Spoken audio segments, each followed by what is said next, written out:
Bienvenidos a Mercadeo con Voz, el mercadeo de hoy al alcance de todos, el mercadeo que enriquece el ser para que se refleje en el hacer. Hoy estaremos con Ángela Duque, cofundadora de Las Tres Llaves, abogada y experta en insolvencia. Y con ella estaremos hablando sobre insolvencia personal y la ley que la rige. En un momento entramos en materia, ya regresamos.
Como les dije, estamos con Ángela Duque, cofundadora de Las Tres Llaves y asesora en temas de insolvencia. Estamos hablando de insolvencia para personas naturales y basados en la ley de insolvencia para personas naturales. Y hoy Ángela nos va a explicar todo este tema muy claro y nos va a servir muchísimo. Ángela, bienvenida a Mercadeo con Voz. Qué bueno tenerte de nuevo aquí después de varios años. Y ya estamos aquí contigo otra vez disfrutando tus temas. Gracias, Maritza. Me siento muy honrada de estar nuevamente acá compartiendo este tema que tanto me apasiona. ¿Y qué es tan importante? Muchísimo. Muy importante porque yo creo que todos hemos tenido en algún momento un tema de insolvencia, de deudas, de quedar mal, de estar agotado por las deudas. Sí. Y no tenemos una solución o no sabemos, la desconocemos completamente. Yo no sabía que existía una ley de insolvencia para personas naturales. Sí. Entonces imagínate lo importante que es que la conozcamos. Sí, así es. Entonces empecemos a contar cuál es esa ley, que no tenemos ni idea. Listo, te cuento un poquito de mí. Hasta el año pasado yo trabajaba como abogada para los acreedores. Entonces yo cobraba cartera para los acreedores y desde septiembre, octubre del año pasado estoy trabajando para el deudor. Después de 19 años de estar de ese lado del cobro, ya estoy de este otro lado y ha sido para mí muy satisfactorio poderle brindar a las personas esta solución que muy poquitas conocen. Sí. Ya cada vez se está conociendo más, porque como decimos algunos, el proceso ejecutivo está diseñado para el acreedor, pero la ley de insolvencia está diseñada para el deudor. Tiene muchísimas ventajas. Entonces es pues muy satisfactorio estar acá de este lado. De este lado. Y además que traes todo un conocimiento de esos acreedores, cómo la cantidad de disculpas que puede sacar, la cantidad de problemas que uno se puede encontrar ahí cuando uno está llamando a cobrar. Vea, es que necesitamos esta plata, sí, le damos estas opciones, pero la gente en su agobio, pues lo único que puede sacar son disculpas. Exacto. Y toda esa experiencia está aquí ya. Ese es como el valor agregado que ofrezco. Sí, y claro. Es toda esta experiencia del otro lado me permite apoyar al deudor de una forma distinta, más específica y desde la experiencia. Y desde la experiencia. Entonces, si hablamos primero de esas ventajas de la ley de insolvencia, ya para irnos adentrando en el tema, lo primero es que permite al deudor... Pero perdón, Ángela, un minutico antes de... ¿Cuál es la ley de insolvencia? ¿Qué número tiene? ¿O cómo es? Pues me imagino que como todas las leyes tienen un número. Sí, ella está regulada en el Código General del Proceso. Ajá. Desde el 2012. Ha tenido una trayectoria muy larga, Pero lo importante es que ahora en febrero salió una reforma muy importante, que es la Ley 2445 del 2025, que flexibilizó muchísimo más el asunto. O sea, es un tema grueso, complejo de estudiar, complejo de entender, pero lo que obtuvimos con esta norma es una flexibilización mayor. E incluso, que yo sé que manejas aquí temas de comerciantes, pequeños comerciantes también pueden ingresar a esta norma, que es mucho más flexible que la que conocemos empresarial, que es la ley 1116. Entonces, la ventaja de conocer esta norma, sobre todo esta nueva regulación o esta reforma, es que amplía el espectro muchísimo, flexibiliza y ayuda muchísimo en el proceso. Ya venía hace unos años, pero creo que ahora se está intensificando más. Y se está dando más a conocer. Se está dando más a conocer. Está llegando a más personas que pueden implementarla, beneficiarse de ella. Entonces, ¿cómo funciona esto? ¿Cómo funciona esa ley? Bueno, lo primero que tenemos que decir es que cuando hablamos de un trámite de insolvencia de persona natural, pequeño comerciante o persona natural no comerciante, estamos hablando de un proceso de conciliación, no de un trámite judicial. Las personas tienen la confusión que piensan que esto va ante un juez y realmente es un conciliador. Entonces, lo que nos permite esta norma es traer a todos nuestros acreedores a un escenario de conciliación frente a un operador de conciliación que nos permite llegar a un acuerdo con nuestros acreedores que, como la norma lo dice, permita para el deudor una manera flexible, tranquila, de poder pagar sus deudas. Entonces, así como podemos ir directamente donde el acreedor, pues la opción de tenerlos a todos al frente y explicarles lo que nos está pasando y proponerles un plan de pago frente a un conciliador es una ventaja enorme. Obviamente eso tiene una cantidad de trámites, pero entender que es un trámite de conciliación es muy importante, donde estamos en un escenario que se supone que no es de confrontación, sino de llegar a acuerdos con los acreedores. Bueno, entonces, digamos, pues normalmente las deudas que uno tiene pues son con bancos. Sí. O tarjetas de crédito. Pero también hay mucho con personas naturales. Sí. Pero entonces, digamos, en el caso de los bancos, que no sé, pues, o supongo yo que la mayoría de personas que tienen como este tema, entonces uno tiene que llamar al banco, Bancolombia, Colpatria y Itaú. Sí.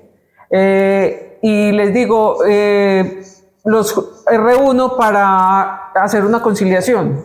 Realmente el trámite se hace ante un centro de conciliación. Entonces tú solicitas... Como de Cámara de Comercio. Eso. Sí, un centro de conciliación, generalmente el domicilio del deudor. Lo que solicitamos en el centro de conciliación es que allá llamen a todos nuestros acreedores. Nosotros hacemos la relación de las acreencias, el valor que estamos debiendo, los contactos, o sea, nosotros hacemos como todo el trámite de solicitud y es el centro de conciliación el que llama a cada uno de los acreedores con la información que le entrega el deudor. Entonces es el centro de conciliación el que cita a la audiencia a una hora determinada y allí deben asistir representantes de las entidades, sea de personas jurídicas o de personas naturales, porque sí hay deudas también con personas naturales, muchísimas. Entonces, bueno, uno llama y, bueno, ¿cuál es la ventaja de eso?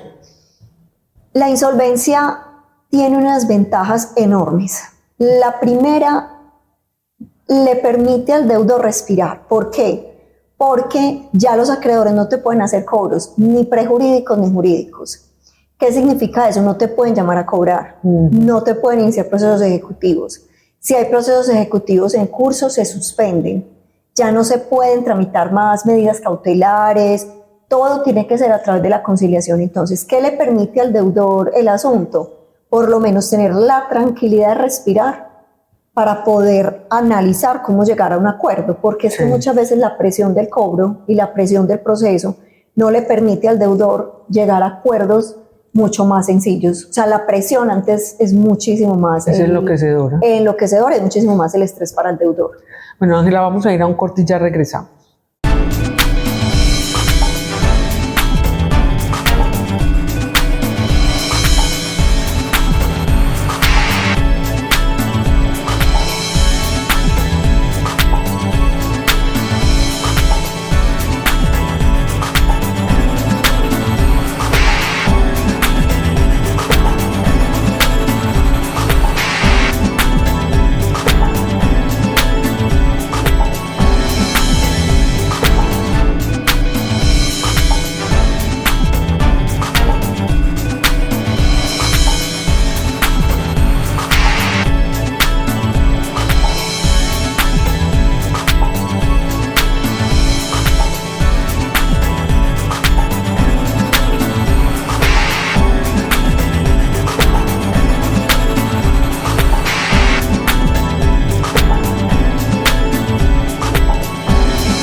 Continuamos con Ángela Duque y la ley de insolvencia para personas naturales.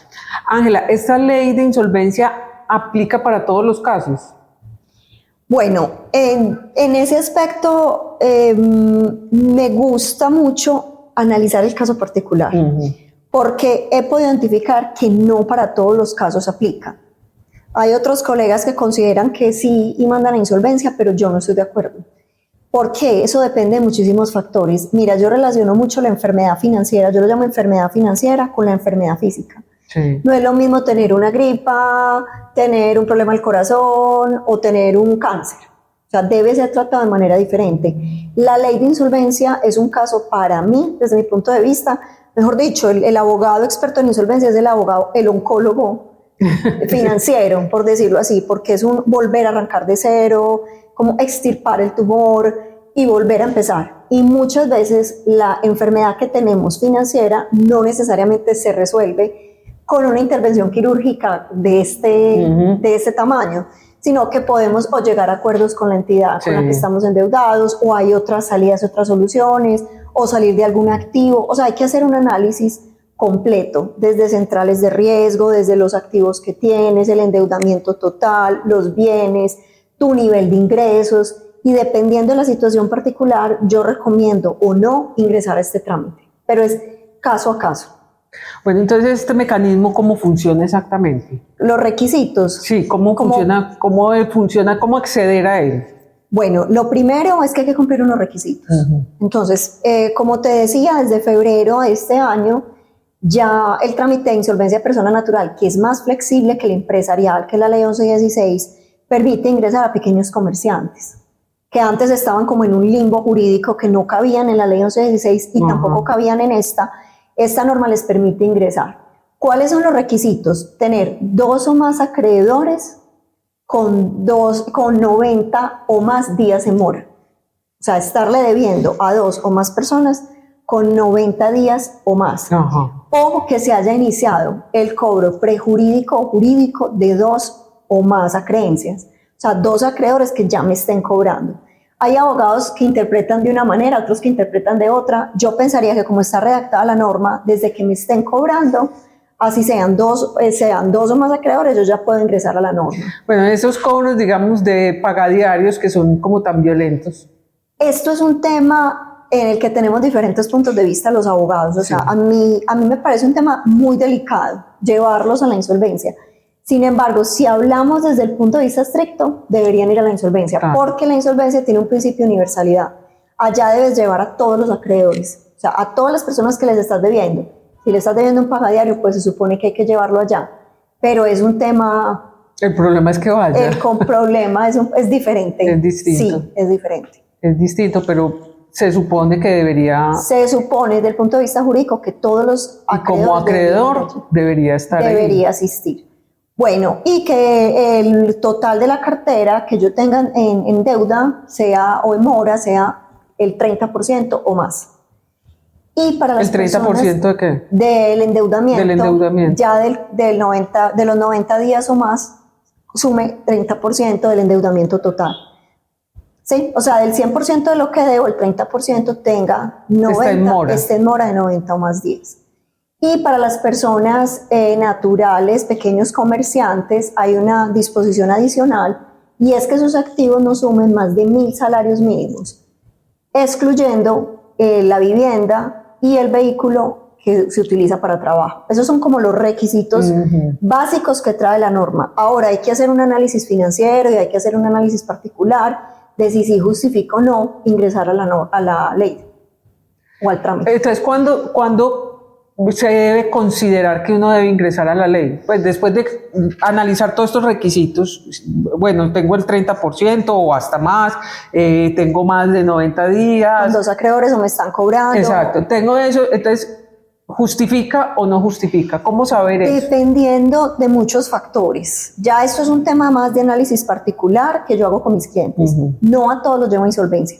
Por ejemplo, si tengo un nivel de ingresos y tengo una deuda que me permite todavía llegar a un acuerdo directo, pues es muchísimo fácil llegar a acuerdos directos. Las entidades también ofrecen descuentos.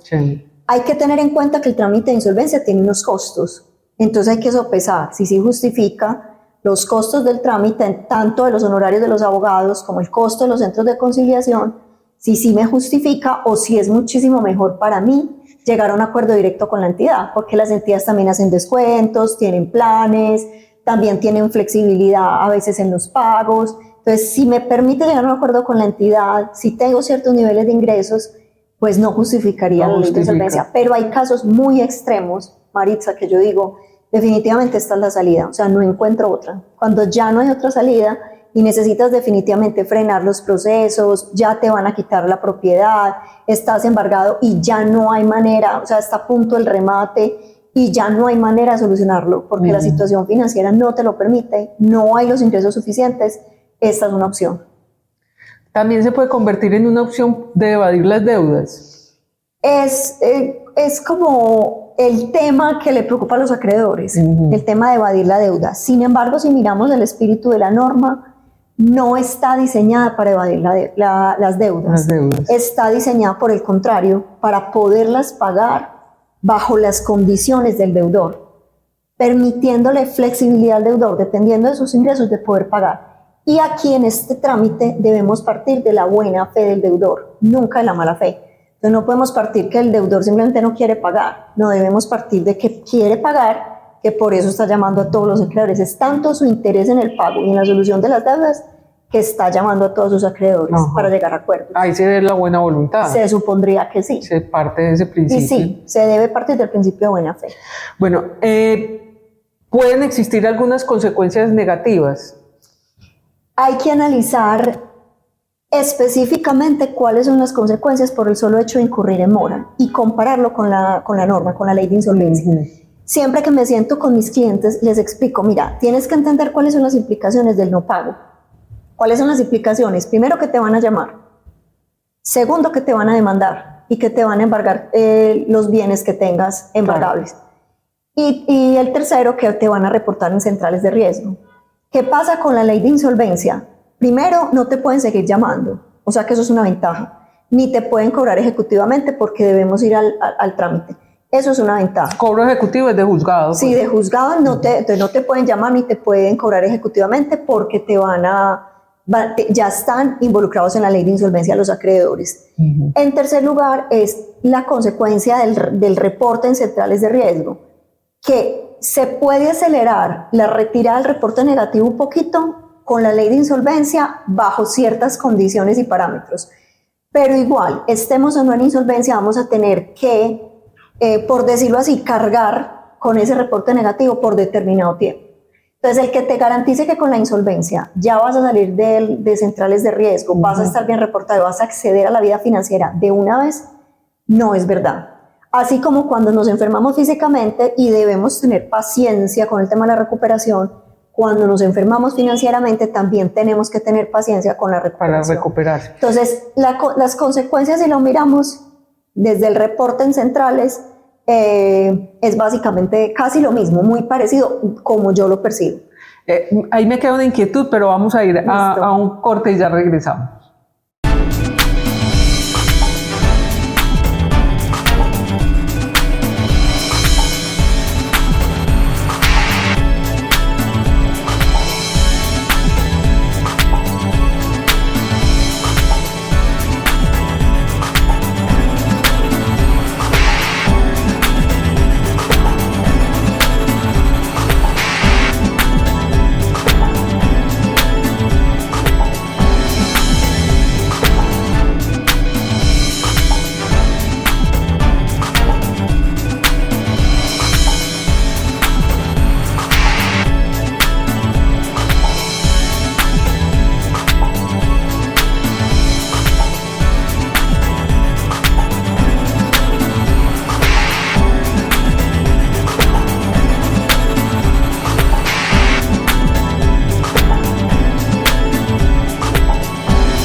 Continuamos el mercadeo con vos, con Ángela Duque y la ley de insolvencia para personas naturales. Ángela, ahí me quedó en el tema del reporte en las centrales de riesgo. Me surge una inquietud cuando hay esas amnistías que saca el Congreso, que saca una ley para borrar, entonces pague y se le borra todo ese historial negativo. Sí. Entonces, ¿esta negociación podría entrar en esas amnistías? En este momento no hay una amnistía como la que hubo en lo que se llamó la ley de borrón y cuenta nueva, que fue que salió nueva, sí, en el COVID en su momento, que personas que hacían pagos a los 6 meses salían del reporte. Sin embargo, esa norma continúa vigente en algunos aspectos. Sí. Entonces, para dejar claro, lo máximo que podemos estar reportados negativamente, el reporte positivo puede permanecer indefinido, pero el reporte negativo, lo máximo son 8 años, estés o no en mora. Es decir, así yo no pague, yo no puedo permanecer reportado negativamente más de 8 años. Sin embargo, si yo pago antes de 2 años, la permanencia de ese reporte negativo sería el doble de la mora. Entonces, o sea, si 4. Si por ejemplo, si tuviste una mora de 2 años, entonces... Menos de 2 años sería el doble del tiempo, entonces menos de 2 años se mora. Entonces, si estuve en mora 1 año, lo máximo son 2 años. Ajá. Si sobrepaso de 2 años, lo máximo serían 4 años. Sí. O sea, si yo estuve en mora 2 años y pagué, a los 4 años yo ya tendría derecho a que me levanten el reporte. Pero así no pague, lo máximo que yo puedo estar reportado es 8 años. Entonces, independiente si ingreso o no ingreso a la ley de insolvencia, ese tiempo sigue corriendo a mi favor. Eso se llama la caducidad del dato negativo, que es distinto a la prescripción de la obligación. Ahí no significa que la obligación haya prescrito. Para eso se necesitan el cumplimiento de otros requisitos. Pero el dato negativo, tengo el derecho como deudor de que me lo retiren cuando se cumplen esos tiempos. Lo de la ley de borrón y cuenta nueva fue una amnistía en ese momento, sí, que se pagaba a los 6 meses, se levantaba el reporte. Ese ya no está, porque ya el tiempo pasó. Sin embargo, de esa norma quedó que el máximo del reporte es 8 años. Ah, eso fue esa norma. Sí, en ese aspecto quedó vigente. La ley de insolvencia por sí sola no te quita el reporte negativo en centrales de riesgo. Como te decía, debes en cierta forma soportar ese reporte por un tiempo. Bueno, entonces digamos que ya pasaron, debiste más de 8 años, pero entonces ese cobro va a seguir a través de llamadas. A mí me pueden seguir llamando y me pueden seguir cobrando. Por ejemplo, no ingresé a la ley de insolvencia, me pueden seguir llamando y me pueden seguir cobrando, pero yo tengo derecho a que el reporte negativo sea retirado. Entonces yo puedo solicitar tanto un derecho de petición a la central de riesgo como a la entidad financiera, que es la que envía el reporte, que por favor me saquen el reporte, o sea, que ya no aparezca el reporte negativo. Pero eso no significa que yo no deba la obligación. Eso no te libera de nada, de pagar. Una cosa es la caducidad del dato en centrales, que es una ventaja no estar reportado, y otra cosa es la prescripción de la obligación. Son 2 conceptos distintos. Bien interesante. Bueno, ¿qué tipo de créditos puede ser sujeto de esta ley de insolvencia? Por ejemplo, ¿los créditos hipotecarios pueden ser sujetos de la ley de insolvencia? Cualquier obligación o cualquier creencia que tengamos puede ser emitida en el trámite de insolvencia, sea tarjetas de crédito, sobregiros, créditos con personas naturales, los leasing, los hipotecarios, e incluso todos deben llevarse al trámite. No podemos dejar ningún acreedor por fuera. Es uno de los requisitos fundamentales de esta norma, por lo que te decía al principio, el principio de universalidad. Todos los acreedores deben estar incluidos en el trámite. Si se nos pasa alguno, se podría declarar la nulidad incluso del trámite. Todos los acreedores deben ser llamados, incluso aquellos que estén al día. Si estoy al día con algún acreedor, también debo llamarlo a la insolvencia. Si estás al día también. Sí, a todos los acreedores, al día o en mora. Todos entran ahí en la misma bolsa. Todos entran en la misma bolsa. O sea que no es solamente, pues uno tiene créditos, pero no quiere decir que sea una ley de insolvencia para los que están... Para los que están en mora, no. Es que es una ley la ley de insolvencia se mira más como... Es de ley de insolvencia porque no tenés con qué... deudor en general. Entonces, si la situación en general del deudor es de cesación de pagos, pues se supone que todos los acreedores están interesados, incluso los que están al día. Incluso los que están al día. Sí. Vea, interesante eso. Sí. Porque uno creería que es solamente para la mora. Sí, eso es una duda que le surge mucho a los clientes, Incluso las obligaciones que están al día las siguen pagando después de la insolvencia y no se puede seguir pagando. Ah, ¿no? Ya no le puedes pagar a ningún acreedor mientras esté en Entonces hay nulidad. Si uno se le olvidó, por ejemplo, reportar el crédito de vivienda que lo tengo al día. Y llegamos a un acuerdo con los otros acreedores, ese trámite se puede declarar nulo porque faltó incluir un acreedor. Vea. Sí. Sí. Puede tener tiene muchas bemoles, tiene muchas cosas. Cuentos, uno ahí a tener en cuenta. Así es, Maritza, sí. Hay mucho que tener en cuenta. Bueno, Ángela, digamos, ¿qué otros tipos de créditos o bueno, pues ya tenemos pues un crédito con persona natural, también incluye ahí, pero bueno, si a uno se le pasa, porque el crédito con persona natural pues no está reportado, pues no está como en el sistema financiero, entonces a usted se le pasó se me olvidó contar y apareció el señor, entonces sí, también puede llegar y decir, no me llamaron, yo tengo una creencia y no me la tuvieron en cuenta, entonces si llega, también se tiene que aclararlo todo el trámite, porque no fue llamado. Igual allí también caben las deudas, por ejemplo, con la DIAN, los impuestos prediales, todo lo que tenga que ver con impuestos, también. Los prediales también. Todo lo que tenga que ver con impuestos. Con deuda, pues porque deudas un impuesto fiscales es una deuda. deben ingresarse a la ley de insolvencia. Todo. La DIAN también. Todo, la DIAN, absolutamente todas las deudas que tengamos. Bueno. Ellos pues tienen categoría, una mejor categoría, son de primera categoría, pero todos deben ingresarse a la ley. Pues lo que es en materia de impuestos entra de primero. Sí, entra de primero. Entra de primero en la negociación. Sí. Bueno, y además, se tendría que pagar primero. Pero eso es otro tema que ya es de mayor profundidad. De mayor estudio. De mayor profundidad, sí, de mayor análisis. Bueno, Ángela, tus redes sociales, ya se nos acabó el tiempo desafortunadamente porque este tema da para mucho. No, esto es gigante. Pero por lo menos en redes sociales para que te consulten, para que te busquen y aprendan por ahí, tengan el conocimiento y puedan llamarte para este tema tan importante. Claro que sí, estamos en Instagram como @las3.llaves. Allí nosotros trabajamos temas tanto preventivos desde 3 áreas, espiritual, social, psicológica, desde diferentes aspectos para evitar situaciones financieras difíciles basado en la experiencia que tenemos. Y también allí se puede agendar cita para asesoría personalizada en estos temas de insolvencia o de resolución de deudas. Todo a través de Instagram. De Instagram, sí, ahí está todo, lleva directo el link como para el WhatsApp. Listo. Mil gracias, Ángela. No, muchas gracias a ti por darme esta oportunidad y este espacio. Y esperamos tenerte aquí. Claro que sí. Para profundizar mucho más de todos estos temas que son muy importantes y muy enriquecedores. Muchas gracias, Maritza. Recuerden que estamos todos los sábados a las 10:30 de la mañana por el canal.co. Simultáneamente estamos en Spotify, Apple Podcast, Amazon Music y YouTube.